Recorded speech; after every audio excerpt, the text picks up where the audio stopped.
está entrando no ar, com transmissão da TV Comunitária de Brasília, da TV Comunitária do Rio de Janeiro e da TV Com Brasil via satélite para todo o país. O programa Especial Kazan, a cúpula decisiva do BRICS na Rússia.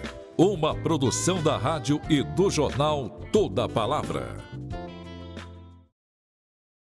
Em entrevista exclusiva à TV BRICS, parceira do jornal e da rádio Toda a Palavra, o chanceler russo Sergei Lavrov fez um balanço da cúpula do BRICS de Kazan e expressou, como poucas vezes se ouviu até agora, o verdadeiro conceito político e ideológico do bloco. Nas suas palavras, o BRICS é um movimento igualitário de democratização das relações internacionais que vai suplantar o neoliberalismo em breve. Ele externou o desejo de que a presidência brasileira da associação no ano que vem dê continuidade aos projetos iniciados na Rússia, como a criação de uma plataforma de comércio internacional independente do dólar, entre outras propostas. Eu e a editora adjunta do Toda a Palavra, Meane Albuquerque, dublamos, a pedido da TV BRICS, essa importante entrevista para o português. Confira.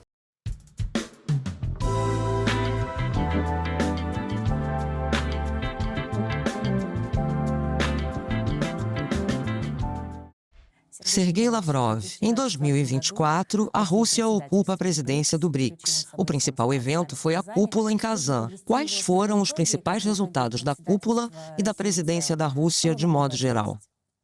Em primeiro lugar, a cúpula demonstrou autoridade, uma crescente autoridade do BRICS e o crescente interesse de cada vez mais países de participarem de suas atividades. Diversos países solicitaram formalmente sua adesão como membros plenos. Outros demonstraram interesse em se tornarem países parceiros, uma nova categoria aprovada na cúpula de Kazan. Por enquanto, decidimos nos limitar a criar a categoria de países parceiros, a formar esse grupo para que os novos membros, afinal, passamos de 5 para 10 membros no ano passado, para que os novos e antigos membros plenos do BRICS possam trabalhar juntos nesta nova composição. Nesse sentido, a presidência russa fez muita coisa. O trabalho foi harmonioso, com consenso em praticamente todas as principais questões. Sempre há nuances, mas conseguimos chegar a um acordo quanto à declaração que adotamos com base no que chamamos um equilíbrio de interesses. Ao contrário do que acontece nos fóruns ocidentais, ninguém tentou pressionar ninguém. Procuramos formulações aceitáveis para todos e as encontramos em todas as questões.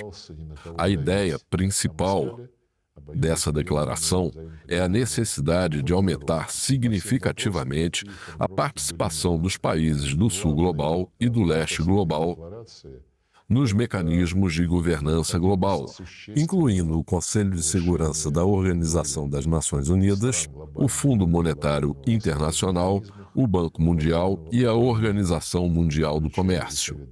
No que diz respeito ao sistema monetário e financeiro internacional, há duas conclusões principais.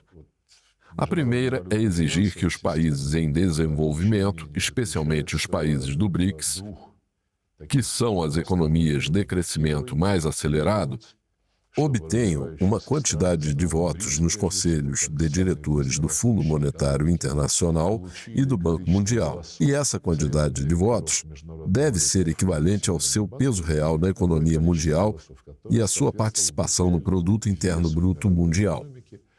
Atualmente, essa quantidade de votos é significativamente subestimada, pois os Estados Unidos se negam categoricamente a redistribuir as cotas e abrir mão de seus votos. Atualmente, os Estados Unidos têm um pacote de votos no FMI que lhes dá o direito de vetar qualquer decisão.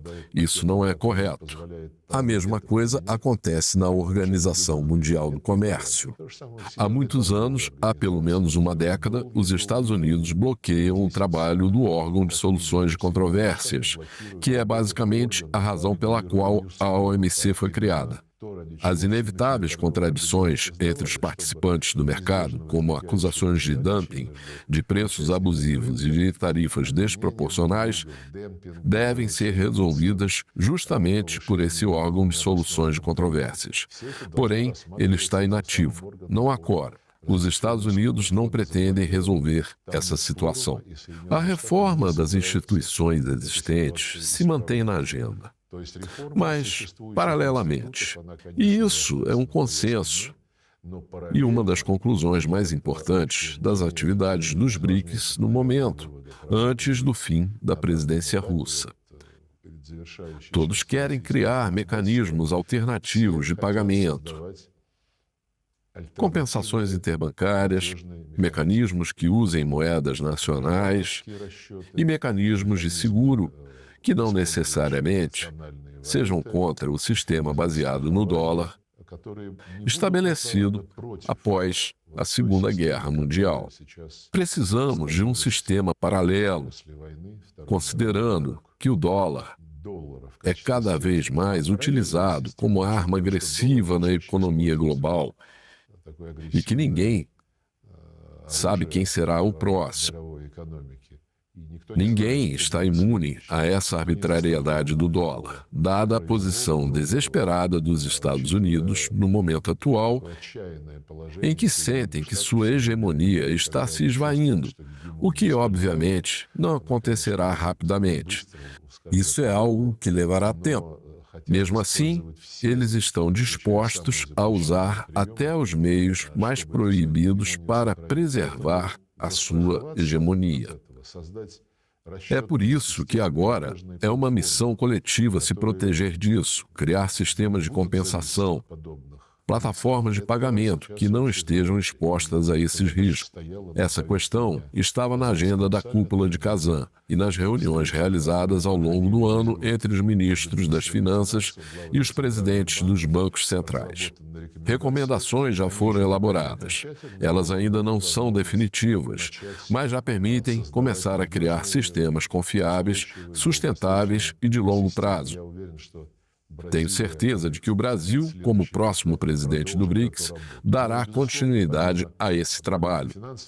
Além do setor monetário e financeiro, fundamental para o sistema e essencial para a economia real, também recebemos apoio para iniciativas setoriais, incluindo a nossa proposta de iniciar a preparação para a criação de uma bolsa de grãos do BRICS, da preparação para uma plataforma de investimentos e de uma plataforma de geologia. Essa ideia foi apresentada principalmente pelos países africanos que fazem parte do BRICS. Além disso, propusemos 2 projetos: a criação de um grupo de trabalho sobre transporte e de outro sobre medicina nuclear. Ambos foram aprovados na cúpula do BRICS e incluídos na declaração final. No dia seguinte ao evento em Kazan, ocorreu a cúpula no formato BRICS mais Outreach, na qual todos os 35 participantes, tanto os países membros do BRICS quanto os países convidados, apoiaram essa direção de trabalho, um movimento que tem se intensificado no contexto da presidência russa. Isso se deve, em grande parte, ao crescente interesse pelo BRICS, que é visto como a vanguarda de um movimento em prol de um mundo mais justo, a vanguarda de um movimento contra a coerção e a arbitrariedade, que ainda são amplamente utilizadas pelo Ocidente coletivo nas relações internacionais. Como o senhor avalia os resultados obtidos em uma das áreas prioritárias para a Rússia durante sua presidência, o fortalecimento da cooperação interparlamentar entre os países membros? Diversas reuniões foram realizadas entre membros dos órgãos legislativos dos países do BRICS. Seus apoiadores, no formato Outreach, e também outros países que ainda não têm nenhum vínculo com a associação. No começo desse ano, por exemplo, aconteceu em Genebra uma sessão da União Interparlamentar, associação da qual a Rússia é membro. E no âmbito desta sessão foi realizado um evento entre parlamentares do BRICS e outros interessados em estabelecer laços com a associação. O segundo ponto em nossa programação interparlamentar foi a realização da primeira reunião dos líderes das comissões em assuntos internacionais dos parlamentos nacionais na história do BRICS. Foi uma reunião no formato BRICS+, que provavelmente se tornará um elemento permanente nas atividades da nossa associação nos próximos anos. Também foi realizado o 10º Fórum Parlamentar do BRICS, que é uma estrutura que já existe há bastante tempo. As atividades do Fórum contaram com a participação de parlamentares da Assembleia Interparlamentar da Comunidade dos Estados Independentes e do presidente da União Interparlamentar, que é o presidente do Parlamento da Tanzânia. Tentaram criticá-lo, mas essa crítica foi rebatida, pois a União Interparlamentar, especialmente sua liderança, deve interagir com todas as estruturas legislativas dos países membros. Eu vejo um futuro muito promissor para a dimensão parlamentar. Nós a apoiaremos em todos os sentidos. O senhor mencionou a expansão do BRICS. O Egito, a Etiópia, o Irã, a Arábia Saudita e os Emirados Árabes Unidos aderiram ao grupo. Que mudanças positivas ocorreram na associação graças à adesão deles? Um crescimento da autoridade. Por quê? O novo BRICS, ou como dizem nossos colegas chineses, o grande BRICS, já produz 35% do PIB mundial, se considerarmos a paridade do poder de compra. O presidente Vladimir Putin citou essa estatística e enfatizou que ela já supera significativamente, em alguns pontos percentuais, a participação dos países do G7 no Produto Interno Bruto Global. Acredito que 42% da população mundial também é um número expressivo, além de mais de 30% da massa terrestre do mundo, e em média 1/4 das exportações de bens. Esse é um número que impressiona, e não há dúvidas de que ele só aumentará à medida que cresce rapidamente a produção industrial nos países membros do BRICS e nos países que aspiram a entrar para o BRICS. No que diz respeito aos novos membros, o Egito é líder. O país é a maior economia e o país mais influente do norte da África e da Liga Árabe. É justamente no Cairo que está localizada a sede da Liga Árabe. Já a sede da União Africana está localizada na Etiópia. Esse também é um parceiro que desempenha 2 papéis, o de parceiro nacional e o de representante de toda a União Africana. Não há dúvida de que o Irã, a República Islâmica do Irã, é uma nação de forte potencial econômico, especialmente porque possui a 3ª maior reserva de petróleo do mundo. Os Emirados Árabes Unidos são um dos principais centros de logística, comércio e reexportação da economia global contemporânea, algo que todos reconhecem. A Arábia Saudita é líder do mundo muçulmano e abriga 2 lugares sagrados do Islã. Cada um dos novos membros tem uma reputação merecida, é respeitado mundialmente e fortalece a autoridade do próprio BRICS. Após a expansão, a população combinada dos países da associação ultrapassou 3 bilhões e 200 milhões de pessoas. Podemos dizer que hoje o BRICS influencia os processos globais, não só dentro dos 10 países, mas também em países da Ásia, África e América Latina? Ele influencia os processos internos no sentido de que a população ao tomar conhecimento das atividades do BRICS, dos êxitos do BRICS, dos planos propostos e alcançados pelo BRICS, deseja se unir a esse processo igualitário e benéfico para todos. Assim, nas eleições, a população dos países do Sul Global e do Leste Global, em sua maioria, acaba votando em políticos que promovem as mesmas ideias e que declaram seu desejo de se aproximar do BRICS de alguma forma. Como mencionei, vários países querem ser membros plenos do BRICS, e essa questão será avaliada durante o ano que vem. Porém, muitos países querem simplesmente participar dos eventos do BRICS. São mais de 30 países. Como já disse, elaboraremos os critérios para a formação da categoria Países Parceiros. Após a cúpula de Kazan, a presidência russa enviou convites para alguns países que pediram para participar das nossas atividades. Há mais de 10 desses países que são consensos entre os atuais membros do BRICS. O acordo é o seguinte: assim que recebermos as respostas dos países convidados, anunciaremos que determinada nação se juntou ao BRICS como um país parceiro. Partimos do princípio que esses países terão a oportunidade de participar de praticamente todos os eventos do BRICS.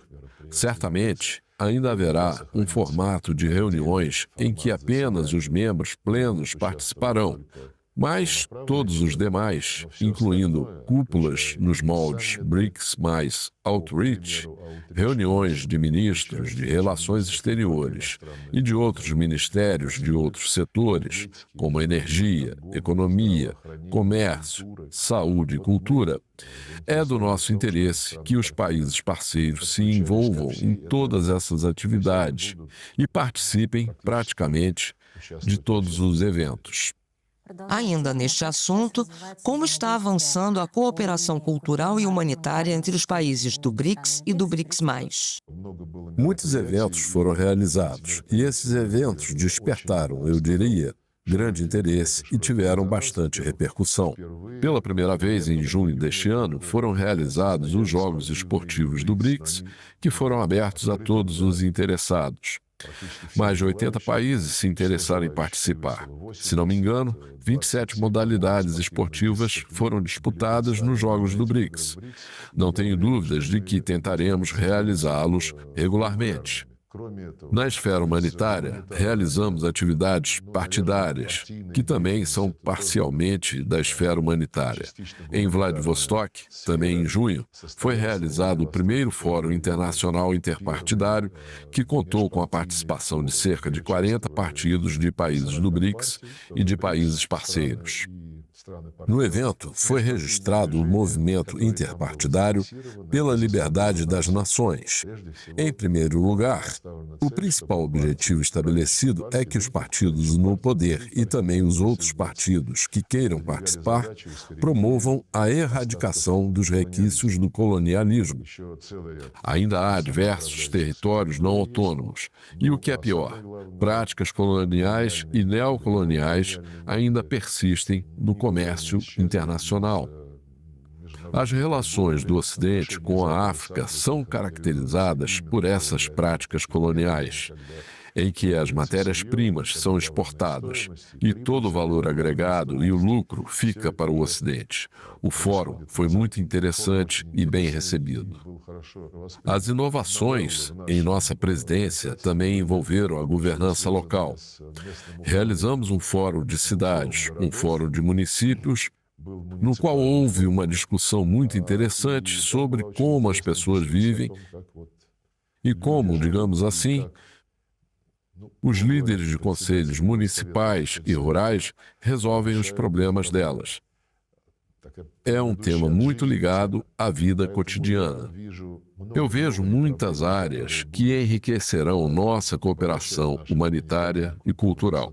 Falando nisso, todos os países do BRICS foram convidados a participar, no ano que vem, do concurso internacional de música Intervisão, organizado por nós.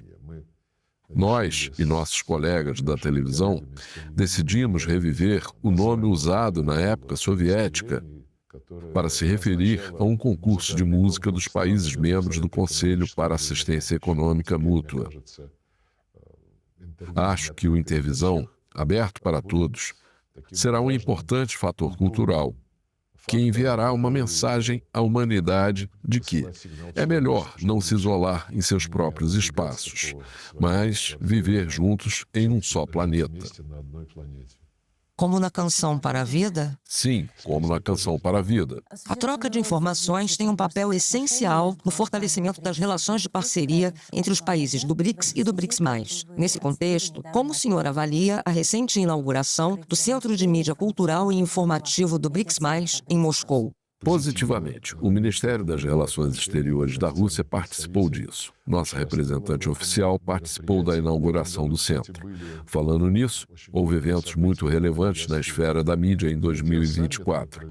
Em setembro, realizamos uma cúpula de mídia em comemoração aos 120 anos da agência TASS. No evento, houve apresentações muito interessantes e os participantes gostaram dessa interação.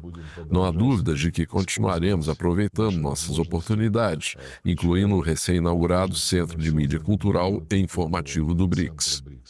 O senhor já mencionou que a Rússia está passando a presidência rotativa do BRICS para o Brasil. Além do sistema de pagamento, que outros debates e resultados o senhor espera do trabalho da associação em 2025?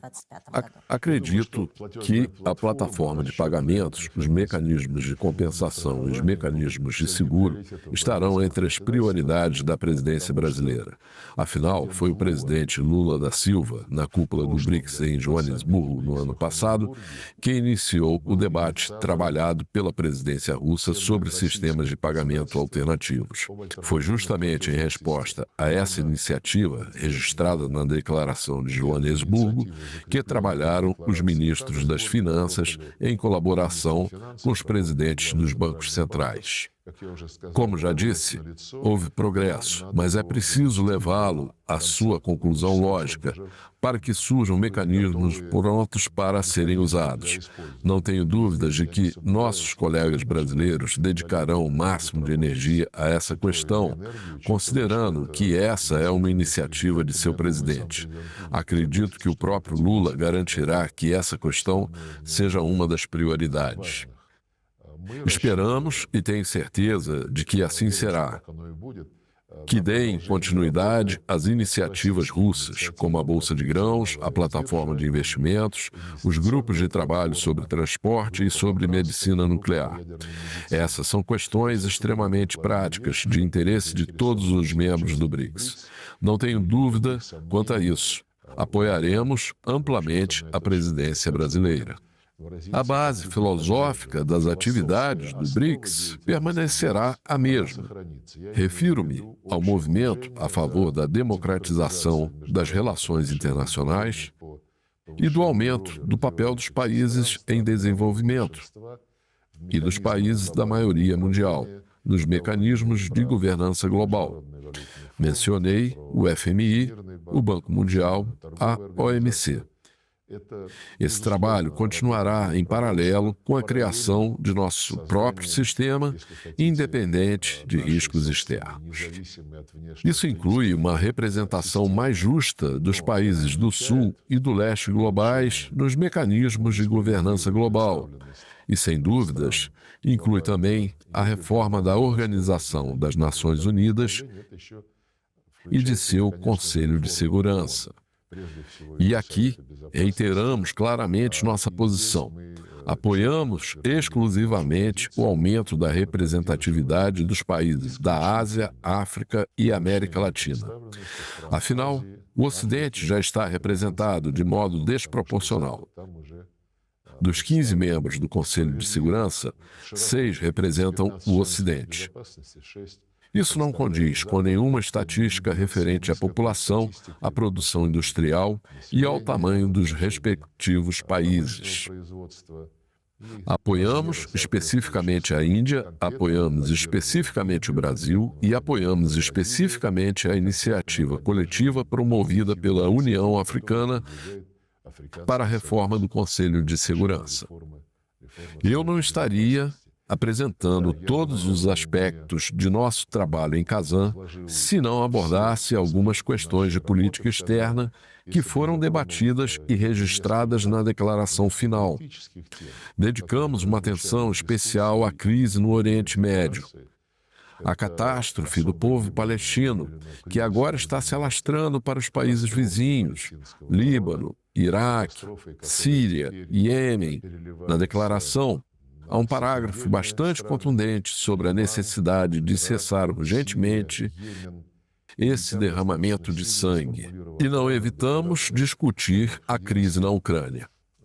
Pelo contrário, conversamos proativamente sobre esse tema durante os preparativos para a cúpula. E durante a própria cúpula, o presidente Putin tocou no assunto. Não deixamos de discutir a crise ucraniana. Acredito que chegamos a um acordo quanto a uma formulação especial na declaração. No texto, além de reafirmar as posições conhecidas dos países já expressas na Assembleia Geral da ONU e em outros fóruns, foi enfatizado que o mais importante agora é buscar soluções baseadas nos princípios da Carta da ONU em sua totalidade e interdependência. Até agora, com relação à crise ucraniana, ouvimos inúmeras propostas, muitas delas com a melhor das intenções. Porém, nenhuma dessas iniciativas fala que os princípios da Carta da Organização das Nações Unidas devem ser aplicados em sua totalidade e não de modo seletivo. O que isso significa? O Ocidente prefere falar sobre a Ucrânia enfatizando somente o princípio da integridade territorial e o faz de modo que pareça que não existem outros princípios na Carta da ONU. No entanto, ela também inclui o princípio da autodeterminação dos povos. A Assembleia Geral da ONU estipulou a necessidade de respeitar a soberania e a integridade territorial de todos os países cujos governos respeitem o princípio da autodeterminação dos povos e, portanto, representem toda a população que vive no território. Mas será que o regime racista que se instalou em Kiev após o golpe de Estado de 2014 representa o sudeste da Ucrânia, a Crimeia, que há 10 anos se recusaram imediatamente a reconhecer os golpistas? O mais importante é que a Carta da Organização das Nações Unidas, antes de mencionar os princípios de integridade territorial e autodeterminação dos povos, exige que todos os membros da ONU respeitem os direitos humanos, independentemente de raça, gênero, idioma e religião. O Ocidente, que proclama em todos os lugares e em todas as ocasiões que é um campeão dos direitos humanos, nunca mencionou nada disso na crise ucraniana. O fato de que leis adotadas nos últimos 10 anos, proibindo o uso do idioma russo em qualquer esfera, seja na educação, nos meios de comunicação, na cultura e na vida cotidiana, são uma flagrante violação da Carta da ONU, é algo que os defensores de uma resolução baseada nos princípios da Carta da ONU não notam ou não querem notar. Assim como não notaram a proibição da Igreja Ortodoxa Ucraniana canônica. Considerando tudo isso, considerando que os princípios fundamentais da Carta da ONU são violados veementemente pelo regime nazista de Kiev e que o Ocidente o elogia e afirma que eles defendem os valores europeus, é preciso expor essa hipocrisia. Nesse sentido, o fato da declaração da Cúpula de Kazan ter registrado pela primeira vez em relação à crise ucraniana Uma posição que exige respeito aos princípios da Carta da ONU em sua totalidade e interdependência é algo que considero uma das nossas principais conquistas políticas nesse evento. Ainda mais considerando que países respeitados, influentes, de rápido crescimento e politicamente ativos assinaram essa declaração. Sempre há algo que pode ser feito de uma maneira melhor. Mas estamos satisfeitos com a nossa presidência e com a realização de seu evento principal, que foi a cúpula do BRICS em Kazan. Sergei Lavrov, obrigada por esta conversa.